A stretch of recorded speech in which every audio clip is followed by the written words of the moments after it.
with there being a lot of evidence of the latter. The Brownfield gang meet up with bankers who have no interest in talking about the risks of the market. They also talk to an SEC representative who admits that they don't have any oversight of the mortgage market, and she's actually there to make revenue with a bunch of big banks. This might sound like a made-up scenario, but we've had very real examples of this happening. I wanted to let you know, Saruthi, on Monday, she becomes a Bank of America team member. So I hope you'll take good care of her, and you will do that. And her father already looks for us. So. Meanwhile, Mark at the same conference manages to get a one-on-one meeting with the CDO manager.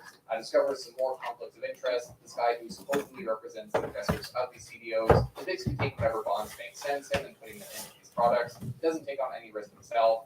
But the really key thing from the scene, which is kind of the climax of the movie, if you will, is when Mark Baum discovers how massive the market for speculating on mortgage-backed securities really is.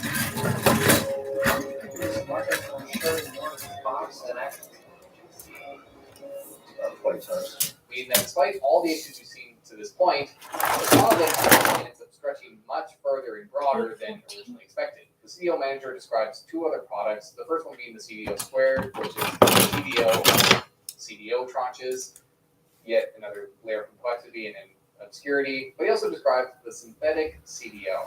A synthetic investment refers to something that mimics the return of something without actually holding that thing. And a synthetic CDO is made by taking the opposite side of the credit default swaps that the short sellers are buying. With the idea being that the premiums being paid by these insurance buyers into this pooled investment will mimic the mortgage payments from a mortgage-backed security. So investors can get that similar exposure through a synthetic CDO. So to quickly summarize, not only do you have mortgage-backed securities, which are filling up with riskier and riskier loans, not only do you have collateralized debt obligations, but taking the riskiest tranches of those mortgage-backed securities and putting themselves into highly rated investments.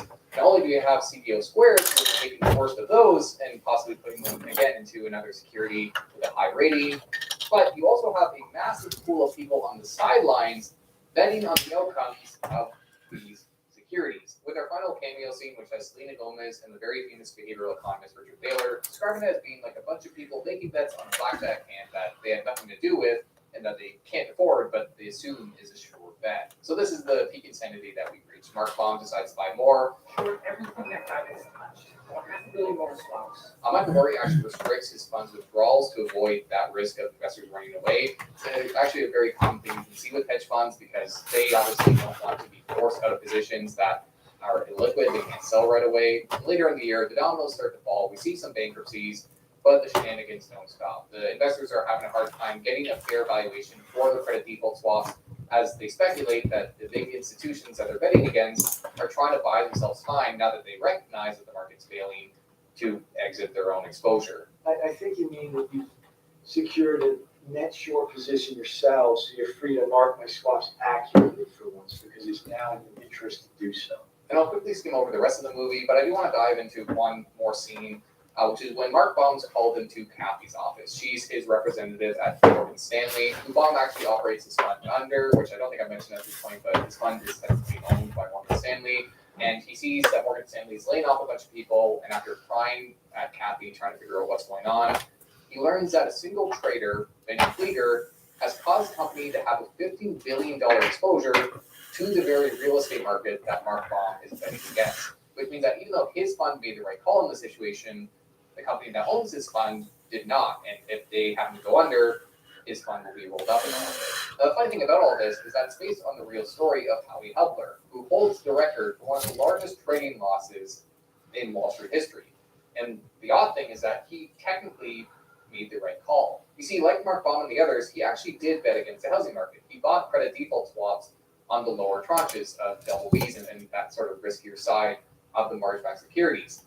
The problem is that for the expensive premiums of these credit default swaps, he at the same time sold credit default swaps for the higher tranches, the AAA level, which again, a lot of people didn't expect that these would fail because they're the last ones to take losses. But because of that, they have a significantly higher payout than those lower tranches. So on a net basis, when the whole security collapses, they ended up losing a significant amount of money. Long exposure is $15 billion. So yeah, just a fun fact about the 2008 financial crisis. And the rest of the movie really sees that crisis playing out. We see companies going under, people being laid off.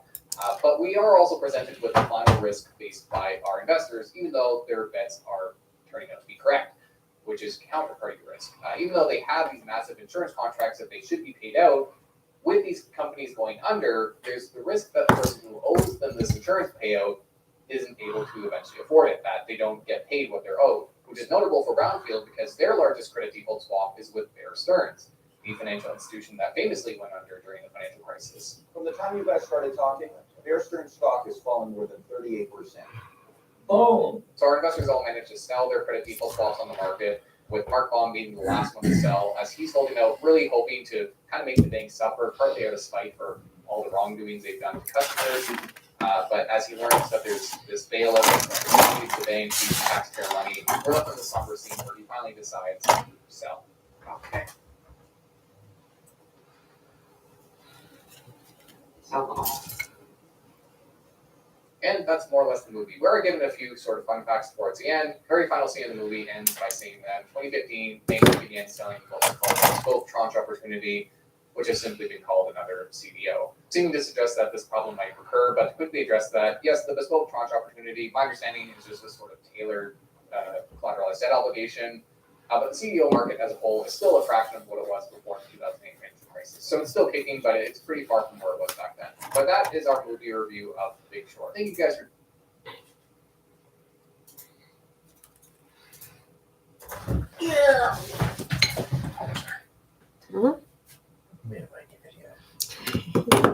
It's all right. You can talk.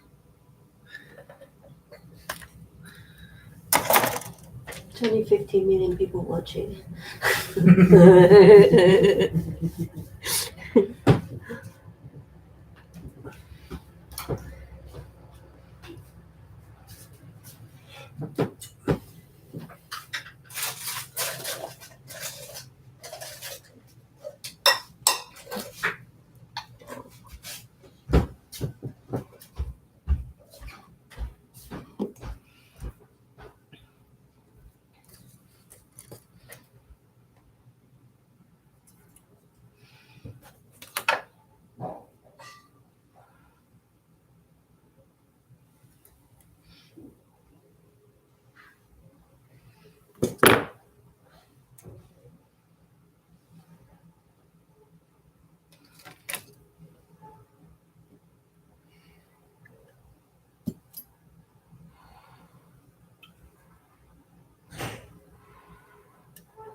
Crazy detail there.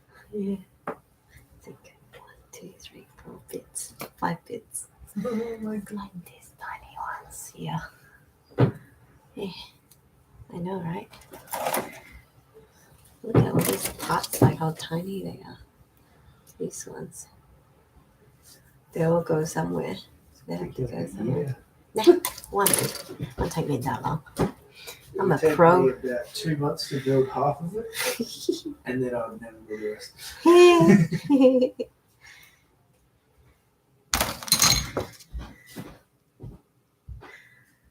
Polycap. Polycap.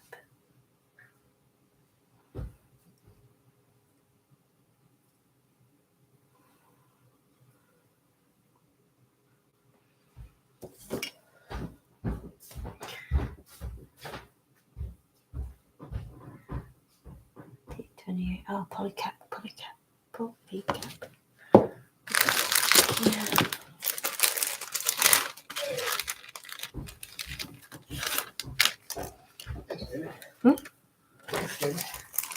It's not done yet. The bed, right? Yeah. Medium. Polycap. Medium. Which one is medium? Bloody hell. Oh.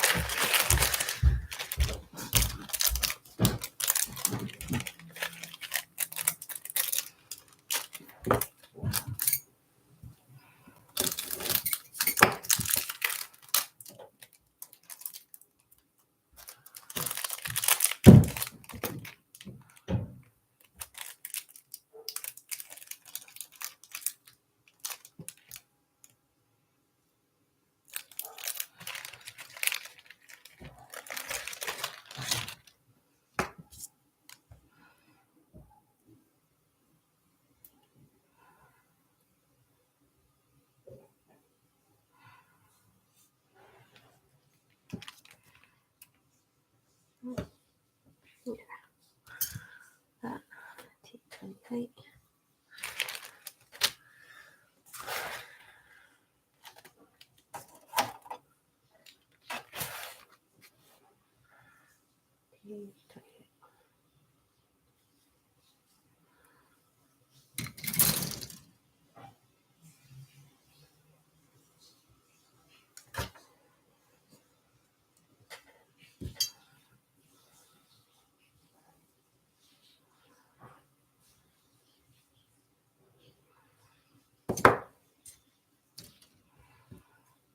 Okay.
bed?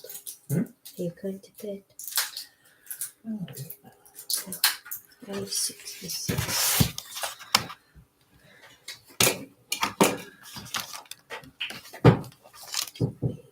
Put a spinach sheet on it? Hmm? I just got a spinach sheet and put it on. No, you just just you just have to put the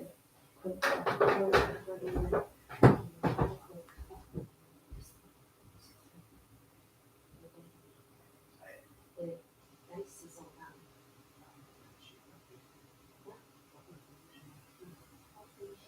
This is sheet. With the shape, it's a really sheet. It's about 3 hours. I don't have one. Oh, yeah. We run out of this one. Is that ready? Yeah. I will put it in wash and put it in dry. Dry now. It's all big, so it won't be too much. Okay. Should I just leave it? It's not raining. I'll just put it on the end of it. Huh?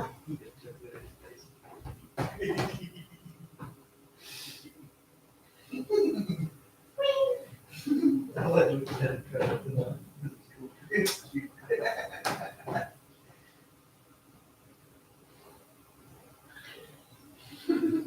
Barbecue with that serious face about energy consumption and you laugh.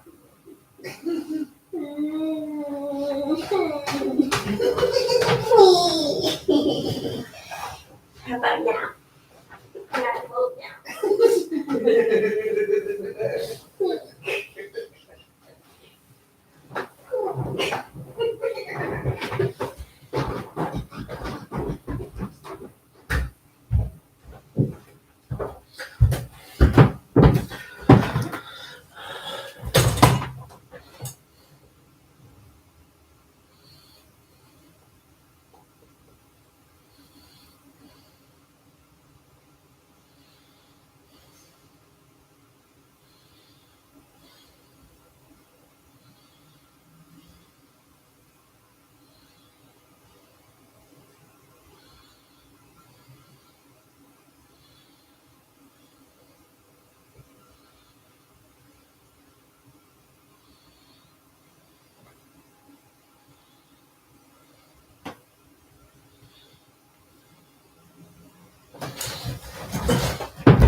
Yeah, we didn't run a full cycle. 2 p.m. to 8 p.m. Hmm? 2 p.m. to 8 p.m. Is off peak. Peak. Oh, okay. So now it's past the peak. But it's off peak. Okay.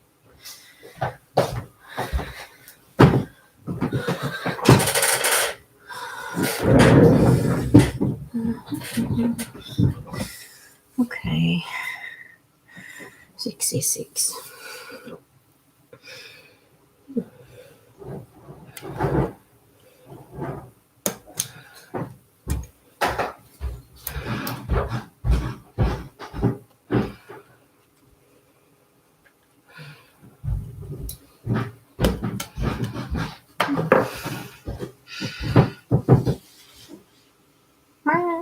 Where's your cocoa?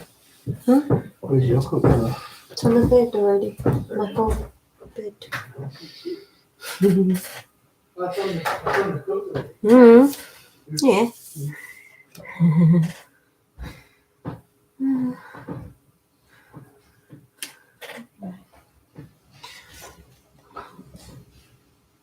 I have to fold it. Don't understand.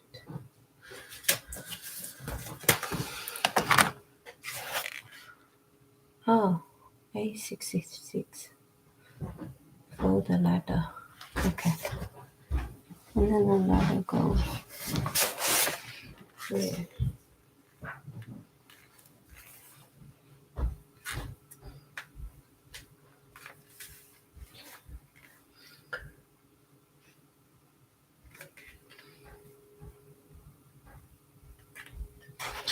Oh.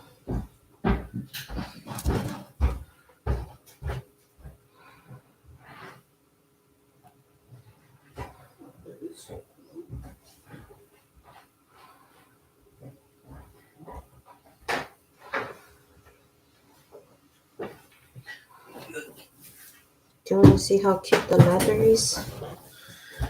This is the ladder. This is the ladder.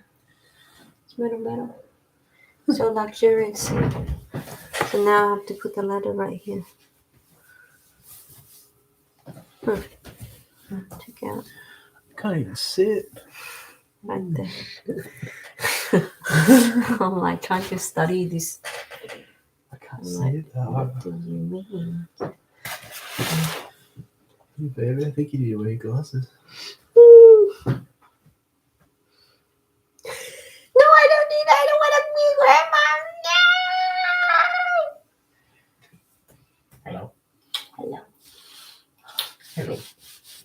I'm long distance, not short side. I don't know why my. I'm good, baby. Okay. It's got all those reels and shit, so you have to. I'm coming.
Oh man. Where's that ladder? Let's see. Okay, see it. Oh wow.